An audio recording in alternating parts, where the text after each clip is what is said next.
ನಮ್ಮ ರಾಜ್ಯಕ್ಕೆ ಬರುವ ಎಲ್ಲ ಉತ್ಪನ್ನಗಳ ಏಜೆನ್ಸಿ ಏನಿರುತ್ತೆ ಅದರಲ್ಲಿ ಕನ್ನಡಿಗರು ಪಾಲುದಾರರಾಗಿ ಇರಬೇಕು ಅನ್ನೋದು ಈ ನೆಲದ ಮಕ್ಕಳ ವ್ಯಾಪಾರದ ಧರ್ಮ. ಅದರ ಹಿಂದೆ ಅವರ ಬದುಕು ಅಡಗಿದೆ. ನಾನು ನಮ್ಮ ನೆಲದಲ್ಲಿ, ನಮ್ಮ ನಾಡಿನಲ್ಲಿ, ನನ್ನ ತಾಲೂಕಲ್ಲಿ, ನನ್ನ ಜಿಲ್ಲೆಯಲ್ಲಿ, ನನ್ನ ರಾಜಧಾನಿಯಲ್ಲಿ ನಾನು ವ್ಯಾಪಾರ ಮಾಡಲೇಬೇಕು ಅನ್ನುವಾಗ, ನಾನು ಬಂಡವಾಳ ಹೂಡ್ಲಿಕ್ಕೆ ಸಿದ್ಧ ಇದ್ದೀನಿ ಎನ್ನುವಾಗ ಯಾಕೆ ಕನ್ನಡಿಗರಿಗೆ ನಿಮ್ಮ ಏಜೆನ್ಸಿಗಳನ್ನು ಕೊಡಬಾರ್ದು? ಯಾಕೆ ಕೊಡಬಾರ್ದು? ನಮಗೇನು ವ್ಯಾಪಾರ ಮಾಡೋದು ಗೊತ್ತಿಲ್ವಾ? ವ್ಯಾಪಾರ ಮಾಡಲಿಲ್ವ ಇಷ್ಟು ವರ್ಷಗಳ ಕಾಲ?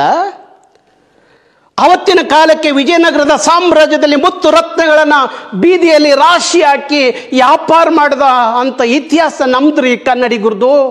ನಮಗೆ ವ್ಯಾಪಾರ ಮಾಡೋದು ಗೊತ್ತಿದೆ.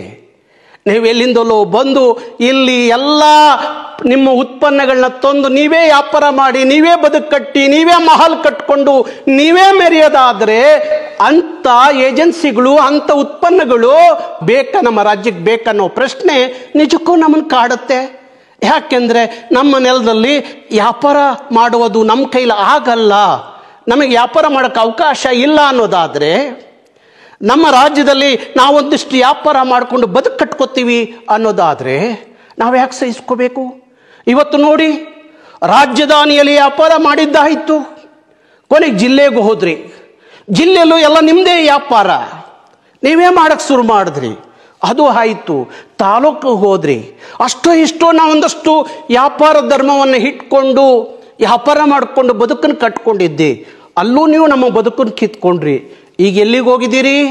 ಕಟ್ಟಕಡೆಯ ಹೋಬಳಿಗೆ ಹೋಗಿದ್ದೀರಿ ಸ್ವಾಮಿ. ನೀವು ಕಟ್ಟಕಡೆಯ ಹೋಬಳಿಲಿ ಹೋಗಿ ಎಲ್ಲ ವ್ಯಾಪಾರಗಳನ್ನು ಹೊರಗಡೆಯಿಂದ ಬಂದಂಥ ನೀವು ಎಲ್ಲ ವ್ಯಾಪಾರಗಳನ್ನು ಕನ್ನಡಿಗರಿಂದ ಕಿತ್ಕೊಂಡು ನೀವು ವ್ಯಾಪಾರ ಮಾಡೋದಾದರೆ, ನಮಗೆ ವ್ಯಾಪಾರ ಮಾಡೋದು ಗೊತ್ತಿಲ್ಲ ಅಂತ ಹೇಳೋದಾದರೆ, ಇಲ್ಲ ವ್ಯಾಪಾರಕ್ಕೆ ಬಂಡವಾಳ ಹೂಡಕ್ಕೆ ನಮಗೆ ಗೊತ್ತಿಲ್ಲ ಅಂತೇಳಿ ಸುಳ್ಳು ಹೇಳೋದಾದರೆ, ಕೊಡಿ ನಿಮ್ಮ ಏಜೆನ್ಸಿಗಳನ್ನು. ವ್ಯಾಪಾರ ಮಾಡಿ ಹೇಗೆ ಬದುಕಬೇಕು ಅಂತ ನಮಗೂ ಗೊತ್ತಿದೆ, ನಿಮಗೆ ಯಾವ ರೀತಿಯಲ್ಲಿ ಇಲ್ಲಿ ವ್ಯಾಪಾರ ಮಾಡಿಕೊಡ್ಬೇಕು ಅನ್ನೋ ಅರಿವು ನಮಗಿದೆ. ಅದಕ್ಕೋಸ್ಕರ ಹೇಳ್ತಾ ಇದ್ದೀವಿ, ಯಾವುದೇ ಉತ್ಪನ್ನಗಳು ಈ ರಾಜ್ಯಕ್ಕೆ ಬರುವಾಗ ಅದರ ಎಲ್ಲ ಏಜೆನ್ಸಿಗಳನ್ನು ಕನ್ನಡಿಗರಿಗೆ ಕೊಡಬೇಕು.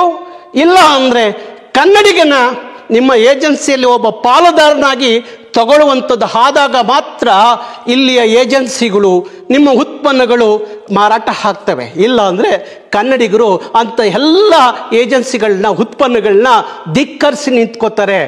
ಅದನ್ನು ಮೂಡಿಸ್ಲಿಕ್ಕೆ, ಅದರ ಅರಿವನ್ನು ಮೂಡಿಸ್ಲಿಕ್ಕೆ ಮಹಾ ಸಂಘರ್ಷ ಯಾತ್ರೆ 31 ಜಿಲ್ಲೆ ಎಲ್ಲ ವಿಧಾನಸಭಾ ಕ್ಷೇತ್ರಗಳಿಗೆ, ತಾಲೂಕುಗಳಿಗೆ ಹೋಗಬೇಕು ಅನ್ನುವ ರಕ್ಷಣಾ ವೇದಿಕೆ ತೀರ್ಮಾನ ಇದೆಯಲ್ಲ, ಕನ್ನಡಿಗರನ್ನ ಬಡದು ಹೆಬ್ಬರಿಸಬೇಕಾಗಿದೆ. ಹೇಳಿ ಕನ್ನಡಿಗರೇ, ಎದ್ದೇಳಿ. ನಿಮ್ಮ ಭಾಷೆಯ ಬುಡಕ್ಕೆ ಇವತ್ತು ಬೆಂಕಿ ಬಿದ್ದಿದೆ, ನಿಮ್ಮ ಉದ್ಯೋಗದ ಬುಡಕ್ಕೆ ಬೆಂಕಿ ಬಿದ್ದಿದೆ. ಇನ್ನು ಎಲ್ಲಿ ಸಹಿಸ್ಕೊಂಡು ಕೂತ್ಕೋತೀರಿ? ಎಲ್ಲಿವರೆಗೂ ಸಹಿಸ್ಕೋಬೇಕು? ಹೇಳಿ, ಎದ್ದೇಳಿ.